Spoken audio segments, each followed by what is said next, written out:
اللہ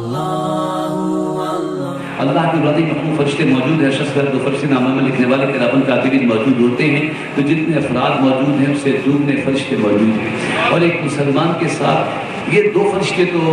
مسلم اور کافر سب کے ساتھ ہوتے ہیں، نامہ میں لکھنے والے تو سب کے ساتھ ہوتے ہیں، چاہے وہ مسلم ہو یا کافر ہو، چاہے وہ مومن ہو یا منافق ہو، کوئی بھی ہو۔ لیکن جیسے جیسے بندگی کا درجہ بلند ہوتا جاتا ہے، اسلام میں ترقی ہوتی جاتی ہے، ایمان میں ترقی ہوتی جاتی ہے، اسی طرح مسلم مومن و محسن اور اللہ کے ولی جس طرح بندگی کے درجے بلند ہوتے ہیں ان کے ساتھ فرشتوں کی تعداد بڑھ جاتی ہے۔ ایک عام مسلمان کے ساتھ 5 فرشتے ہوتے ہیں، 2 فرشتے ناموں میں لکھنے والے، ایک فرشتہ آدھا استقبال کے لیے چلتا ہے، ایک فرشتہ قلب حفاظت کے لیے ہوتا ہے، اور ایک فرشتہ پیشانی کے صرف اس لیے متعین ہے کہ یہ اللہ کا یہ بندہ حضور صلی اللہ علیہ وسلم امتی اپنے آقا و مولا کی بارگاہ میں درود کا نذرانہ پیش کرتا ہے تو وہ فرشتہ وہ درود حضور کی خدمت میں پہنچاتا ہے۔ Allah